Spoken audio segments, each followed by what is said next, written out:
Hello again everyone and welcome back to the channel. I'm going to take a break from working on the X-Force Wolverine cosplay to make something for a giveaway. Since I hit 4,000 subscribers, I figured it was time, and also want to say thank you to everyone for subscribing. And today I'm going to be making a face mask and an eye mask that can be combined together to make a Red Hood mask. Well, Red Hood Outlaw storyline specifically mask, which I thought this is pretty cool, and this is what I'm going to be giving away. So stick around at the end of the video to see how to enter to win. And without me yammering anymore, let's just go ahead and jump right into the video. So before I get into the build on these, the main difference in construction between these two, which this one I build on camera and this one I build off camera, is this. I cut all of the areas where it gets attached together with an extreme inward cut at an angle. That way whenever they're glued together, they're more pointy and more skeletal. If you want something more subtle, which is what I did with this one, just make straighter cuts. Okay, so I've begun by tracing out my patterns for both the face mask, the eye mask and the face mask, all out here on 5mm EVA foam. Now as you notice here, I haven't used a lot of foam for this. To make one of these masks takes a little less than, say, a full sheet, and the full sheets that I use are 12 inches by 18 inches. But you're probably going to still need just about 1 square foot of 5mm EVA foam to get this project done as far as materials for that. Now, the reason why I haven't gone straight to the cutting out part is because anywhere that there's registration marks, you need to cut these at an inward angle. I.e., you have to be holding the Xacto knife at this angle when you're cutting these edges so that it goes inward. The only spot you're not going to do that is on the center of the one, on both the right and the left. That's so it's flat here, but you need these angled cuts everywhere else if you want to get an initial shape like this. Of course, I have heat formed this to make it more extreme, but you get a lot of the initial shape just by doing all of your angled cuts. Okay, so here are all the pieces cut out for the actual lower facial part. 2 number 1s, 2 number 2s, 2 number 3s, 1 for each side. And same here, 2 number 1s, number 2s, number 3s, number 4s, number 5s. And this is, for your own reference, the way that they will all be getting glued together. So if you want to skip ahead because you're accustomed to doing things like this, you can skip ahead or continue to watch.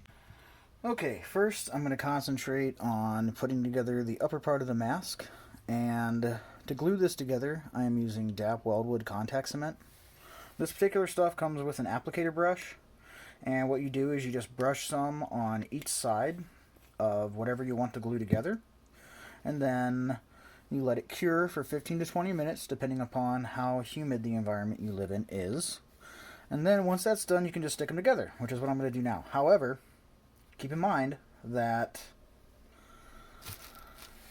it's a one and done thing. Once you put the pieces together, they don't come apart. They're there. So I put my registration marks on, and I'm going to start gluing all these here together, starting with my 3 and 4, coming in over here with my 5,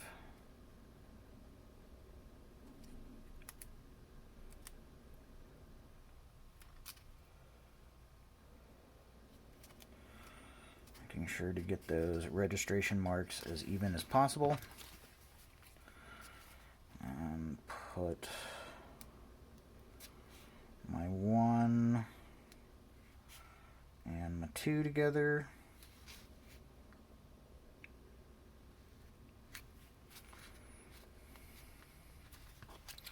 And then I'm going to go ahead and put these 2 together.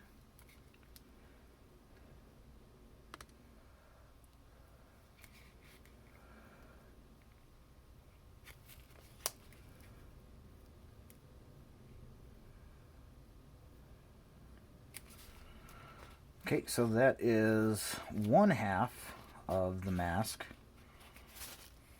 Now I'm going to do the other half.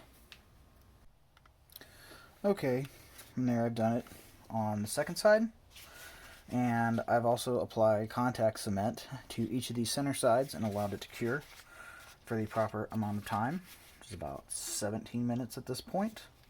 And using the center seam here as essentially a registration mark is how I'm going to line this up to glue it together.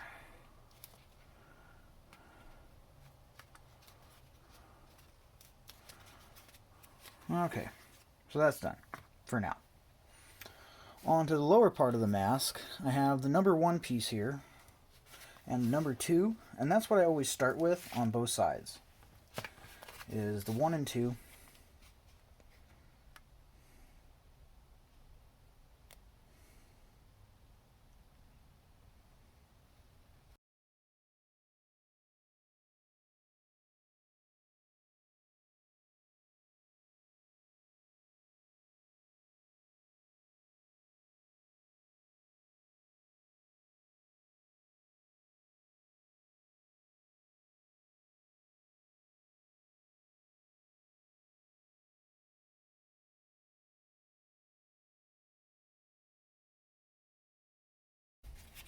And now lastly, I'm going to take the 3s and put them on.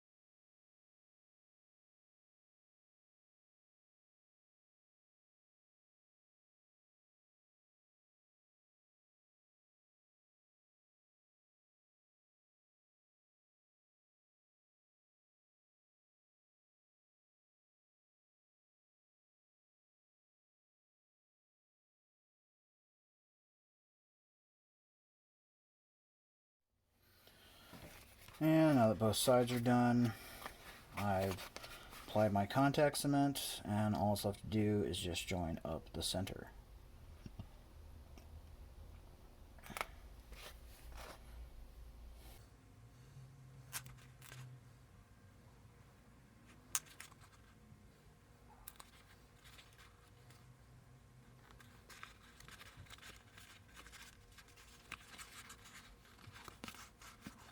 Now, in order to get it from this, which is still pretty two-dimensional, it's pretty flat. I mean, it's not flat, but it's just not there yet. To get it from that into this, I'm going to use my heat gun.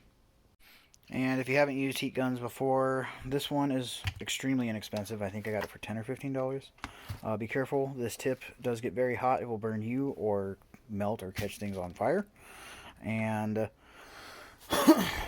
I recommend definitely getting one that is multi-setting. This is just dual setting, so just a high and a low. But it definitely does help a lot, especially when you want to focus on a small area and really just get out whatever it is you're trying to get out in that one specific area. The low is good for that, and for broad, larger areas, the high is great for that.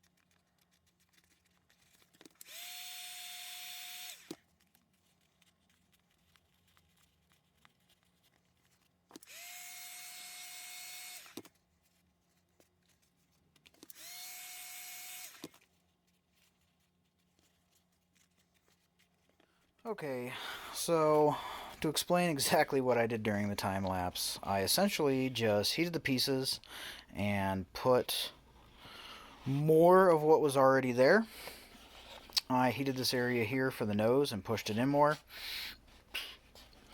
While pulling this area down here in the mouth, I pushed in the area here on the two beneath where they join, which is essentially going to be like a cheekbone. And then just curved this and curved this edge. Now from here, this is just basic shaping, okay? From here, I'm actually going to do off-camera some further tweaking. And I would advise, of course, that you at home do the same thing. You want this to fit your face as closely as possible, okay? That way, I mean, if nothing else, it just looks good. But unless you don't want it on your face and you want it flat and large, you can do that too. Okay, so next I'm going to go ahead and work on this. And essentially what I'm going to do is pull in the eye areas, help increase this seam and edge here a little more. Heat and form the center so it has more of a shape that it would fit on your nose. And yeah, just gradually work it in to fit my face.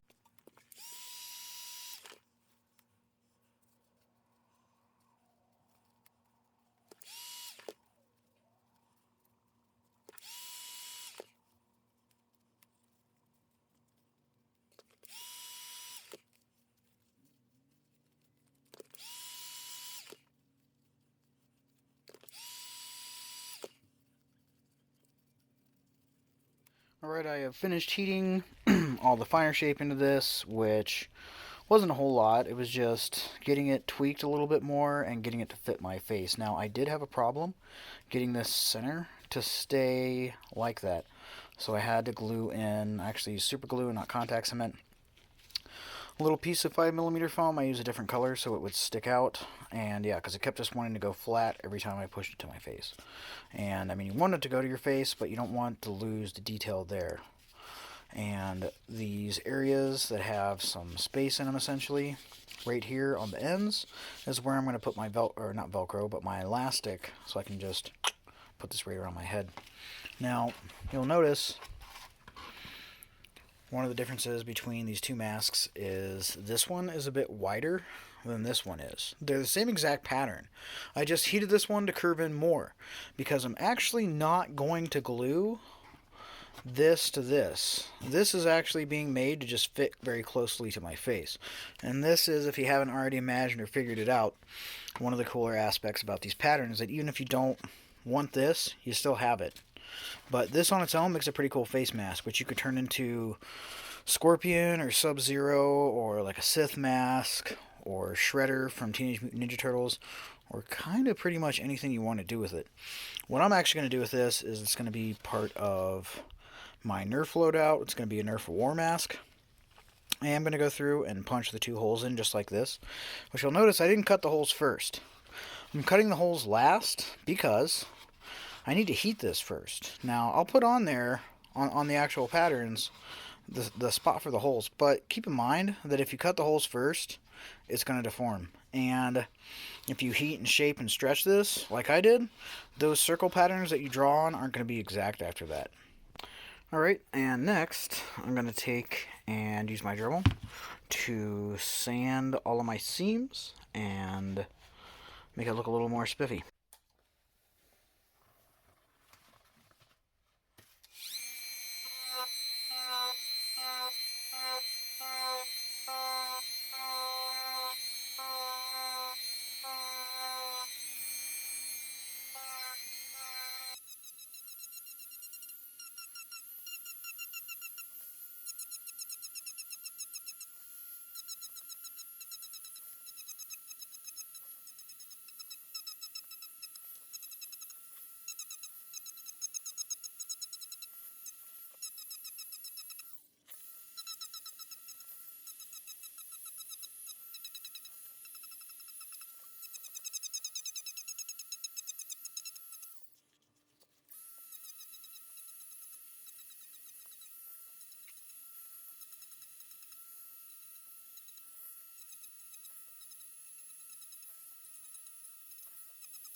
Okay, so let's get on to the holes themselves. So, to punch the holes out of here, I actually used a piece of brass tubing. Now, I had to order this stuff, and I actually didn't get it for this. This is 9/16. The internal diameter is around 17/32, slightly larger than pretty much 17/32 on the inside. And I use that to punch the holes. As evidenced here on my cutting mat, there are now permanent holes kind of carved into here. Whatever. That's what they're there for, so I don't ruin the surface underneath. And on these, I only put one. Of course, on my full-blown red hood, I did put two. And now I'm going to take both of these, since I've sanded them, punched in my holes, and I'm going to go ahead and Mod Podge them, and then airbrush them black, just like I did with this one.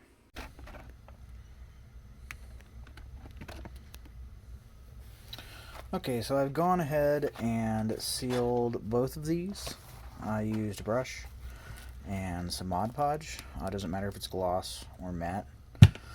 But realistically, to just save time, you could just get some black Plastidip, and then you don't have to paint it.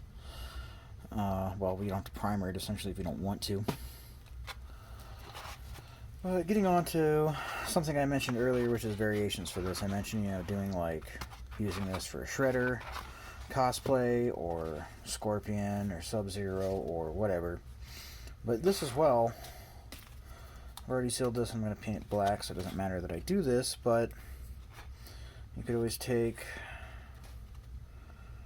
and alter this on each side like that, so you had more of a traditional Robin mask. You could always add a nose piece and make a Green Lantern, remove this, and remove this in a similar fashion. There's a lot of different stuff I feel like you could do with these two base patterns, so I hope y'all enjoyed them.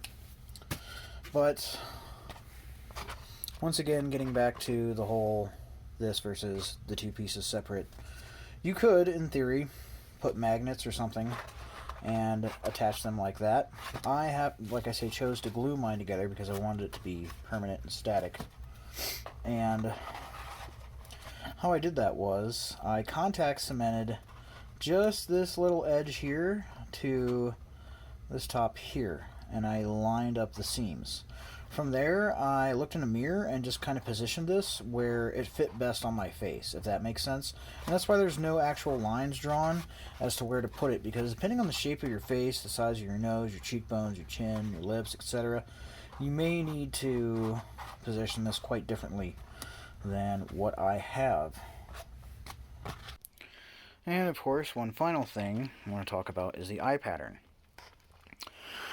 Now, I cut this out of 2mm EVA foam, and I just glued it in with some super glue. I like using super glue for this because you have a little bit of work time, especially if you use gel or like the Gorilla Glue. You got about 5 to 10 seconds where you can position this and move it just slightly where you want it, unlike with the contact cement where it's immediate. Now, for this face mask, I am not going to put that pattern piece in there. This is going to be a makeup blackout mask. I'm going to leave this black for a Nightwing mask, but when I wear it, I'm going to have to put black makeup around my eyes, as far as I need to go, up to my eyebrows or whatever, so that all you see are the whites of my eyes and my pupils, and everything else is blacked out. It's what they did in pretty much all the Batman films, etc.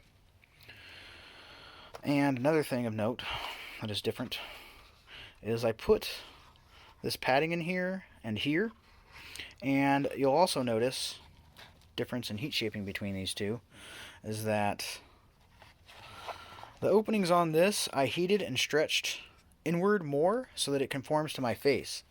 This I left a lot more flat because whenever you put lenses or mesh or eyepieces like this, if it fits right up against your face, your eyelashes are going to be hitting this or sticking out of it. That just doesn't work.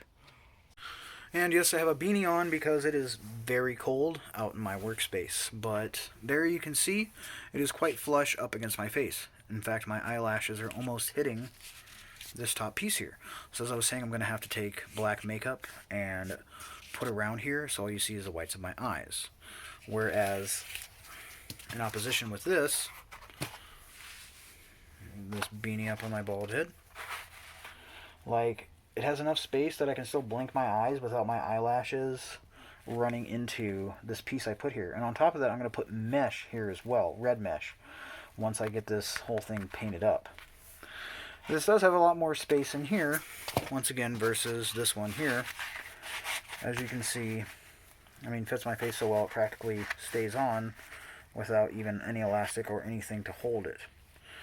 But same patterns, different results.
Okay, it's all painted up.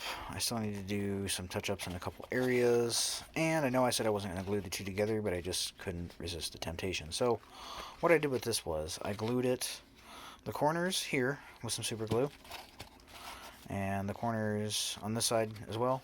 And then just glued it in the center, which gave it a decidedly different shape. Now, the essential difference between these two is that this one is flexible. And I'll show you here in a second when I press it to my face. This one is not. It's very rigid. It's stuck in place. And part of that is these eyepieces here, super gluing them in, added a lot more rigidity to this. It's still a bit flexible, but not much. And also just gluing it to this under mask, or on the back side of this lower mask here. And I also put a couple strips of 3mm EVA foam to just kind of reinforce all this so it wouldn't go anywhere. So this would be great, say for example, to put on my face with some spirit gum. I'm not going to have to worry about it getting up tight to my face because it's not really going to flex much anyways. This one, however, is totally flexible. And I'll show you here.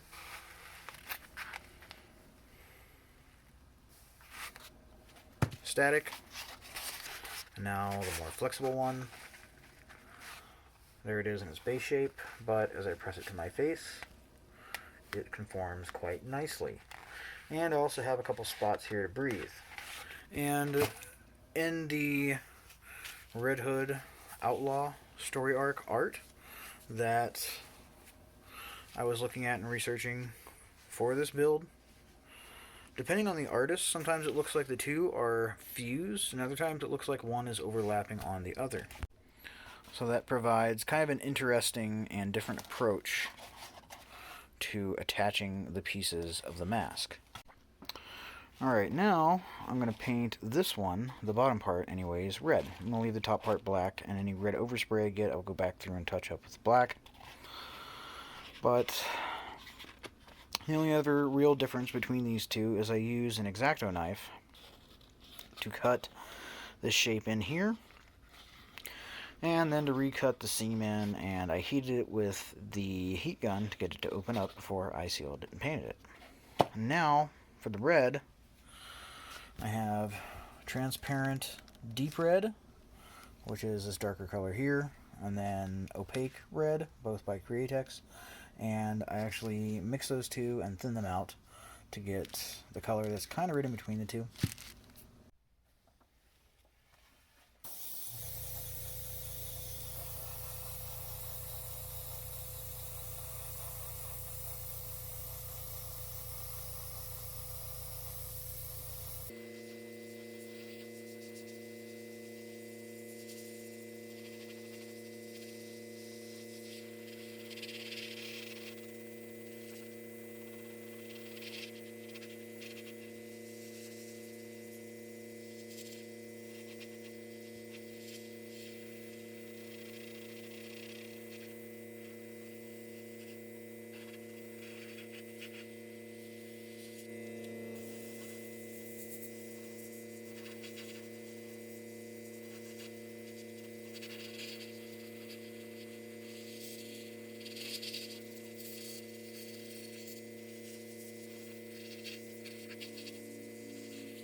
Okay, so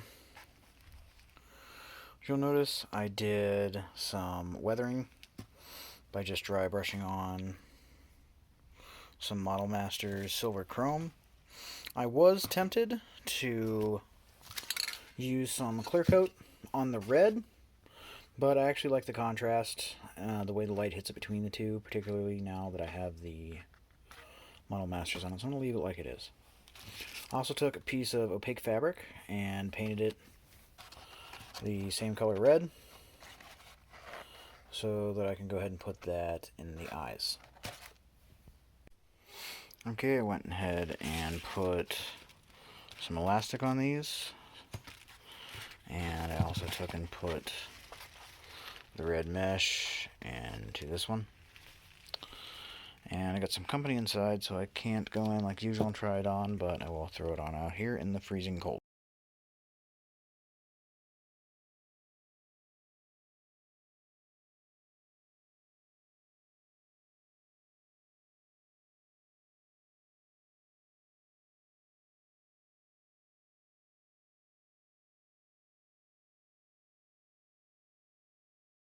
Well, that's going to pretty much wrap it up for this video. As always, thanks for watching. And now on to the giveaway. I'm going to be giving away this Red Hood mask here. So if you'd like to enter to win that, just leave a comment below. Then you will be put in drawing. And the winner will be announced in a future video at the end of December, sometime around Christmas. So leave a comment below, enter to win. And as always, thanks for watching, and have a great day.